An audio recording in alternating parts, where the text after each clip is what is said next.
దోష నివారణ కోసమే స్వామివారి యొక్క దర్శనం కోసం వస్తుంటారు. ఆ దోషాన్ని పోగొట్టుకోవాలి, స్వామివారిని దర్శిస్తే దోషం పోతుందని. దోష నివారణ చేసే స్వామికి దోషం ఉంటుందా స్వామి? అంటే గ్రహణం రోజు ఇవన్నీ గుడిని మూత వేస్తుంటారు, మళ్ళా శుభ్రం చేసిన తర్వాతనే. అంటే స్వామివారికి దోషం ఉండదు, మనకి దోషం అని చెప్పి గ్రహణ సమయాల్లో మనం బయట తిరగకుండా ఇంట్లో జపతపాదులు చేసుకోవచ్చని అట్లాంటి కార్యక్రమాల దృష్ట్యా మనకి శ్రీవారి దేవాలయం గ్రహణ సమయంలో మూసివేయబడుతుంది.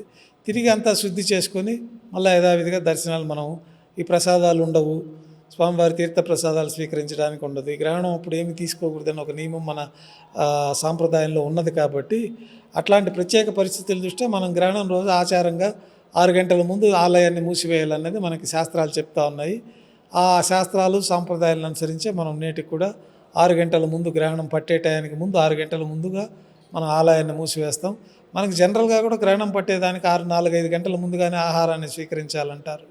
గ్రహణం పూట గర్భిణీ స్త్రీలు బయట తిరగకూడదని, ఇవన్నీ ప్రాచీన మన భారత సాంప్రదాయాల్లో ఆ విధంగా ఉన్నది. కాబట్టి ఆ సాంస్కృతిక సాంప్రదాయాలను అనుసరించి ఆ విధానాలన్నీ కూడా మనకి శాస్త్రాల్లో కూడా కొన్ని విషయాలు ఉన్నాయి. కాబట్టి అవి క్రోడీకరించి అందరూ ఆ విధానాలు పాటించుకుంటూ ఉంటారు. మనం అంటే మహిళలు తలనీలాలు ఇవ్వకూడదు తిరుమలలో అనేది బయట అంటుంటారు స్వామి, కానీ మహిళలు కూడా వచ్చేసి తలనీలాలు ఇస్తుంటారు కదా, అది కరెక్ట్ అంటారా గురుగారు? వారి మొక్కుతలను బట్టి స్వామివారికి నీలాదేవే సాక్షాత్తు స్వామివారికి తలనీలాలు సమర్పించింది. స్వామివారికి చిన్న దెబ్బ తగిలి అక్కడ ఏదో తలనీలాలు లేకుండా ఉంటే తన జుట్టును పీకి స్వామివారికి సమర్పిస్తే ఆమెకు వరం ఇస్తారు. ఇట్లా భక్తులందరూ కూడా తలనీలాలు సమర్పిస్తే వాళ్ళకి సకల శుభాలు కలగజేస్తాను అని చెప్పి ఆ యొక్క సాంప్రదాయాన్ని అనుసరించి ఆడవాళ్ళు కూడా ఇస్తుంటారు. ఇక్కడ అంటే 3 కత్తెలు ఇచ్చేవాళ్ళు 3 కత్తెలు ఇస్తారు. వాళ్ళు ప్రార్థన ఏ విధంగా అయితే చేసుకొని ఉంటారో ఆ ప్రార్థనాన్ని వాళ్ళు నెరవేర్చుకునే విధానంలో వారు పూర్తి తలనీలాలు సమర్పించడం జరుగుతుంది. కొంతమంది పూర్తిగా నిలువు దోపిడీ కార్యక్రమంలో వాళ్ళు మొక్కుంటారు. ఏదో బ్రహ్మాండమైన ఆపత్తు ఉన్నప్పుడు స్వామి ఆపత్తు గండం గట్టెక్కితే నేను నిలువు దోపిడీ చేసుకుంటానని ఆ రోజు వాళ్ళ దేహం పైన ఏ ఆభరణాలు ఉన్నాయో మంగళసూత్రంతో సహా స్వామివారికే సమర్పిస్తారు. మళ్ళీ సమర్పించి గుళ్ళో వచ్చి ఒక పసుపు దాడితో మంగళసూత్రం కట్టుకొని ఉండే మంగళసూత్రాన్ని స్వామివారికి సమర్పించి మళ్ళీ తర్వాత లేదు వాళ్ళు కొత్తగా మంగళసూత్రాన్ని చేసుకొని వస్తే ఆ మంగళసూత్రం గుళ్ళో కట్టుకొని హుండీ ముందు పాత మంగళసూత్రాన్ని స్వామివారికి సమర్పించేది. ఇదంతా వాళ్ళ ప్రార్థన ఏ విధంగా. మహిళలు కూడా తలనీలాలు ఇవ్వచ్చు. మనకి ఇక్కడ సాంప్రదాయపరంగా ఇస్తున్నారు. ఓకే, అనాది నుంచి జరుగుతున్నది అది. అందరూ వాళ్ళు సంతోషంగానే ఉన్నారు, ఎలాంటి ఇబ్బందులు లేకుండా వాళ్ళ ప్రార్థనలు నెరవేరితేనే కదా వాళ్ళు ఇస్తారు. ఇదేదో ఫ్యాషన్ కోసం ఇచ్చేది కాదు కదా. వారు ఎంత ప్రీతిపాత్రమైన ఆ కేశాలను స్వామివారికి సమర్పించారంటే వాళ్ళకి ఎంత పరిపూర్ణ భక్తి విశ్వాసము స్వామివారి అనుగ్రహం పొంది ఉండబట్టే వారు వచ్చి అంత ప్రీతిపాత్రమైన అందానికి అత్యంత ముఖ్యమైన శిరోజాలని స్వామివారికి సమర్పించుకుంటూ ఉంటారు. స్వామి నాకు డౌట్ స్వామి, శైవాగమనం ప్రకారం కావచ్చు, వైష్ణవగమనం ప్రకారం కావచ్చు, ఒకసారి దేవుడికి వాడిన పూలను మళ్ళీ వాడకూడదు స్వామి. కానీ ఇప్పుడు చాలా ప్రధాన ఆలయాల్లో కూడా దేవుడికి వాడిన పూలను అంటే పారే గంగలోనూ ఎక్కడైనా శుభ్రమైన ప్రాంతాల్లో పారవేయాలి, కానీ అలా వాడకపోతే దాన్ని మళ్ళీ రీసైక్లింగ్ చేసి అంటే దాంతో ఊదబత్తీలను తయారు చేసి మళ్ళీ స్వామివారికే ఊదబత్తీలను అంటిస్తున్నారు అని అంటున్నారు స్వామి. ఇది కరెక్ట్ అంటారా? మనకు ఆగమ శాస్త్రం ప్రకారము పారే నది దగ్గర కానీ ఒకసారి వాడిన పూలు మళ్ళీ నిర్యాలం అవుతాయి అంటే నిర్మాల్యం అవుతాయి, వాడకూడదు అనేది ఆగమ శాస్త్రాలు చెప్పారు. ఆ నిర్మాల్యం అయిన తర్వాత ఇది వేరే పుష్పాలు వీళ్ళు ఎక్కడో అలంకరణకి అక్కడ ఇక్కడ వాడిన పుష్పాలు ఏదో వాడుతున్నామని అంటున్నారు. నిర్మాల్యం అయితే మనకు మామూలుగా జనరల్గా వాడరు ఆగమ శాస్త్రాల ప్రకారం. అంటే ఇప్పుడు అలా తయారు చేసిన బత్తీలను కూడా ఈ తిరుమల తిరుపతి దేవస్థానం కొండపైన అమ్ముతున్నారు. నిర్మాల్యమైన పూలతో తయారు చేసిన బత్తీలను కూడా ఇక్కడ స్వామివారి పుష్పాలు వాడట్లేదని చెప్తున్నారు. ఓకే, అది బయట మనము ఇతరత్ర వాడిన పుష్పాలను తీసుకొని వాడుతున్నామనే మనకి ఇక్కడ జరిగింది. ఎక్కడ వాడినా కూడా ఇక్కడ బత్తీలు అమ్మితే ఇక్కడ దోషమే కదా స్వామి. అంటే ఇక్కడ స్వామివారికి టెంకాయ కొట్టిన తర్వాత ఊదబత్తీలు అంటిస్తుంటారు కదా, అంటే దేవుడికి మన దేవుడికి కలియుగ దైవానికి అంటించినట్టు, వెంకటేశ్వర స్వామికి అంటించినట్టు అవి అలా ఎక్కడైనా స్వామి ఎక్కడ ఆలయంలో దేవుడు ఒకటే ఎక్కడ ఉన్నా కూడా. నేను చూడగా వెంకటేశ్వర ఇక్కడ వరదహస్తంతో ఇక్కడ ఉంటారనమాట. కొన్ని చోట్ల నేను అభయ వెంకటేశ్వర స్వామిని ఒక చోట చూశానని ఎక్కడ గుర్తు రావడం. కొన్ని చోట్ల వాళ్ళు అక్కడ సాంప్రదాయపరంగా వాళ్ళు ఏదో అట్లా దానికి ఒక విశిష్టత ఉంటుంది, అట్లా ఉంటుంది అని సాక్షాత్తు స్వామివారి మటుకు ఇట్లే వచ్చినట్టే వరదహస్తమే. సర్వధర్మాన్ పరిచర్య మామేకం శరణం వ్రజ అహంతో సర్వపాపేభ్యో మోక్షయిష్యామి మా శుచః అని భగవద్గీతలో శ్రీకృష్ణుడు వాళ్ళు అర్జునుడికి చెప్తారు. అన్ని ధర్మాలను వదిలి నా పాదాలు శరణ కోరిన వారికి నేను మోక్షాన్ని ప్రసాదిస్తాను. వారి కష్ట సుఖాలన్నీ నేనే చూసుకుంటానని చెప్పి. కానీ మీరు అన్నారు స్వామి, ఆయన కష్ట సుఖాలు చూసుకుంటారు, అండాదండ కూడా వరద హస్తం అని మీరు అంటున్నారు. చాలామంది ఏమంటారు అంటే అభయహస్తం వరాలు ఇస్తారని, ఇక్కడికి వెళ్తే మాత్రం ఆయన త్యా అని ఉండేటని లాక్కుంటారు స్వామివారు. ఆయన ఇలా చేయబెట్టింటారు, ఒకచోట ఇలా పెట్టింటారు, అభయహస్తం అంటుంటారు స్వామి. ఎట్లున్నా స్వామివారికి వాళ్ళ ప్రార్థనల ప్రకారమే సమర్పించుకుంటారు, కానీ స్వామివారి వాళ్ళని డిమాండ్ చేయరు కదా. కరెక్ట్. వారి కష్ట సుఖాలు వారి ఇబ్బందులను బట్టి వారికి అది నెరవేరితేనే వాళ్ళు వచ్చి ఇక్కడ వేసుకుంటున్నారు, కానీ వాళ్ళు ఏదో మొక్కుబడి చేసుకున్నది స్వామివారు ఎప్పుడు నాకు ఇది ఇవ్వండి అని అడగలేదు కదా. ఇప్పుడు కూడా అందరికీ వరాలు ఇస్తూ, కోరిన వారికి వరాలు ఇస్తూ, అందరికీ ధైర్యాన్ని నింపుతూ ఒక కలియుగ దైవంగా ఉన్న వెంకటేశ్వర స్వామి ఏమి చేసినా కూడా ఎప్పుడు ఏదో ఒక విమర్శలు వస్తూనే ఉంటాయి స్వామి. నిన్నటి నుంచి మళ్ళీ పరకామ అనేది మళ్ళీ ఒక ఇష్యూ అయింది, మళ్ళీ పరకామ ఇష్యూ, పాత ఇష్యూ మళ్ళీ దోరుతున్నారంట. ఎప్పుడు ఏదో ఒకటి చర్చ జరుగుతూనే ఉంటుంది తిరుమల తిరుపతి దేవస్థానం గురించి. ఎందుకంటారు స్వామి?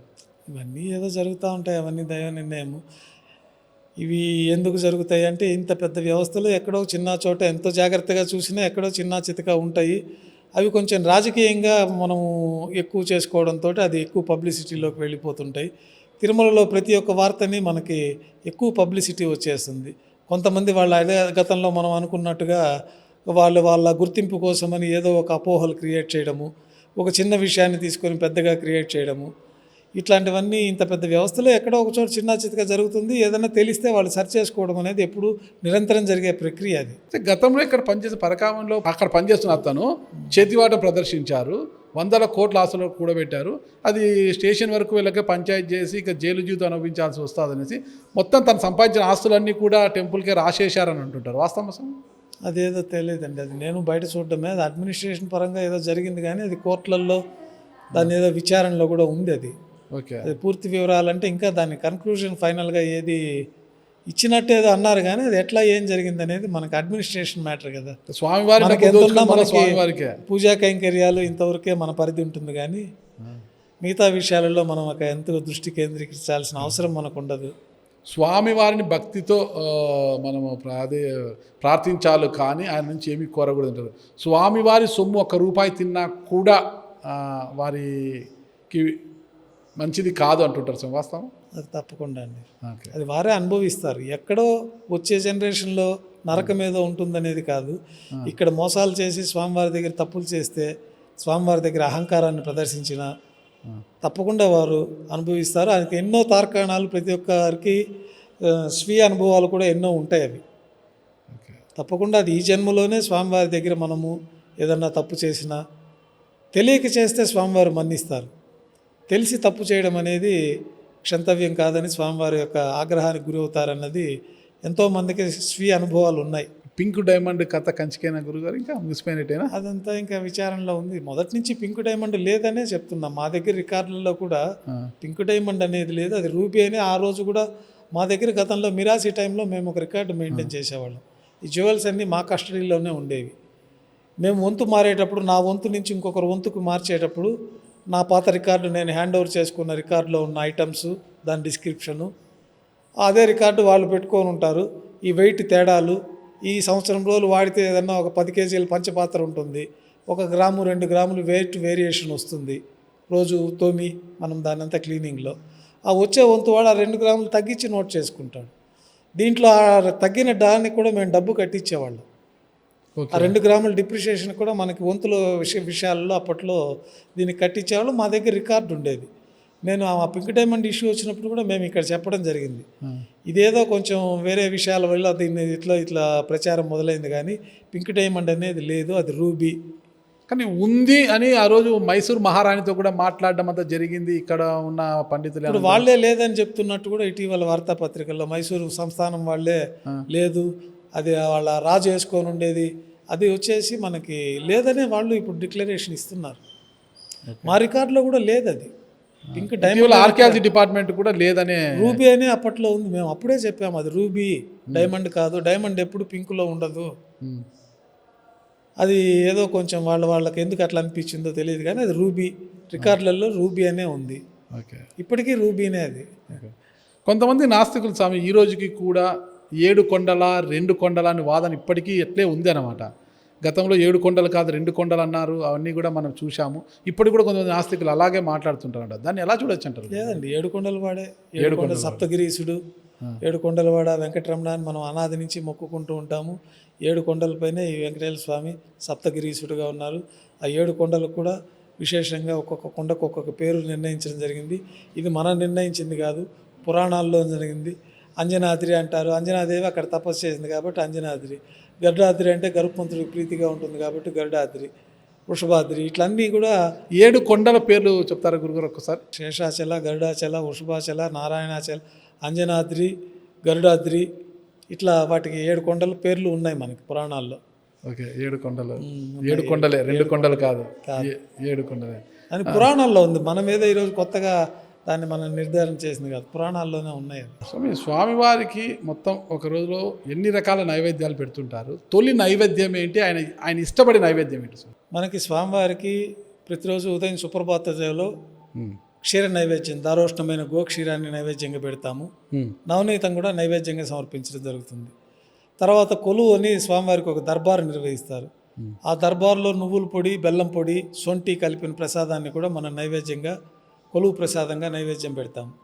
తర్వాత ప్రాతకాల నైవేద్యాల్లో స్వామివారు మొట్టమొదటి భూలోకంలోకి వచ్చినప్పుడు ఒకళ్ళు మాత అమ్మవారి చేత పెరుగన్నాన్ని స్వీకరిస్తారు. కాబట్టి అందుకు ప్రతీకగా మనం మాతృప్రసాదం అనేసి ఇప్పుడు మాత్ర అంటాము, అంటే పెరుగన్నం. ఆ పెరుగన్నాన్నే మొట్టమొదటిగా స్వామివారికి గర్భాలయంలోకి స్వామివారి ముందుగా వచ్చే ప్రసాదం అదే. నేటికి కూడా ఆ పెరుగన్నాన్నే మొట్టమొదటిగా గర్భాలయంలోకి వస్తుంది. తర్వాత శుద్ధాన్నము, ఈ ప్రత్యేకమైన స్వామివారికి ప్రీతిపాత్రమైన లడ్డు వడ, ఈ ప్రసాదాలు గర్భాలయం లోపల పెడతాం. గర్భాలయం బయట ఈ యొక్క పులిహోర, తర్వాత మిరియాల పొంగలి, చక్కెర పొంగలి, బెల్లం పొంగలి, కదంబము, మాత్ర, దద్దోజనము, ఇట్లాంటి ప్రసాదాలన్నీ కూడా మనము బయట, ఇదివరకు దానికి ప్రసాదాలకు డబ్బు కడితే నివేదన చేసేవాళ్ళు. దానికని ఒక డబ్బులు కడతారు కొంతమంది. ఈరోజు పొంగల్ ప్రసాదానికి డబ్బు కడితే పొంగల్ ప్రసాదం వాళ్ళ తరఫున వేసి నైవేద్యం చేసి కొంత వాళ్ళకి ఇచ్చేవాళ్ళు. ఇప్పుడు దేవస్థానమే, సర్కారే, మన తిరుమల తిరుపతి దేవస్థానం దిట్టం ఒకటి ఉంది. ఏ టైంలో ప్రాతకాల నైవేద్యానికి ఎన్ని కిలోల అన్నప్రసాదాలు పెట్టాలి, ఏ ప్రసాదాలు పెట్టాలి, ఆ దిట్టం ప్రకారమే నేటికి స్వామివారికి నైవేద్యంగా మనం ప్రసాదాలు సమర్పిస్తూ ఉంటాం. ఉదయం నైవేద్యంలో మనకి మాతృప్రసాదం పెరుగన్నము, పెన్న కలిపినది పెరుగన్నం ప్రసాదము, శుద్ధాన్నము, లడ్డు వడ లోపల నైవేద్యము, కులశేఖర పొడి బయట పొంగలి, చక్కెర పొంగలి, దద్దోజనము, పులిహోర ఇత్యాది ప్రసాదాలన్నీ ప్రాతకాల నైవేద్యంగా ఉంటాయి. మధ్యాహ్నం పూట మళ్ళా దద్దోజనము, కదంబము, ఇతర అన్న ప్రసాదాలన్నీ కూడా నైవేద్యంగా సమర్పిస్తాం. శుద్ధాన్నము, ఇవన్నీ నైవేద్యంగా మనం పెడుతూ ఉంటాము. అంటే స్వామివారికి ఇష్టమైన నైవేద్యం ఏంటి? నైవేద్యం మనకు పెరుగన్నమే. పెరుగన్నమే మొత్తం మీద. అంటే చాలా మాతృప్రసాదం అంటారు. తిరుమల లడ్డు తినాలంటే చాలా అంతకు మించిన మధురం ఇంకొకటి ఉండదు. అంటే చిన్న లడ్డుకి కళ్యాణం లడ్డుకి, లావు లడ్డుకి చాలా తేడా ఉంటుంది స్వామి. రుచి కూడా తేడా వస్తుంది స్వామి. ఎందుకంటారు చిన్న లడ్డులో లేని రుచి పెద్ద లడ్డులో ఎందుకు వస్తుంది అంటారు ఆ రుచి? కళ్యాణం లడ్డు అని మనకు ప్రత్యేకంగా ఒక దిట్టాన్ని ఏర్పరిచారు. మొదట లడ్డు మనకి మొదట బూందీ చక్కెర ప్రసాదమే ఇక్కడ ఉండేది, కలకండ ప్రసాదం ఉండేది. తర్వాత ఈ మహంతుల పరిపాలనలో బూందీ ప్రసాదం స్వీట్ ఇష్టం కాబట్టి స్వామివారికి బూందీ కలిపిన చక్కెర బూందీ కలిపి ఆ బూందీ ప్రసాదాన్ని ఇచ్చేవాళ్ళు.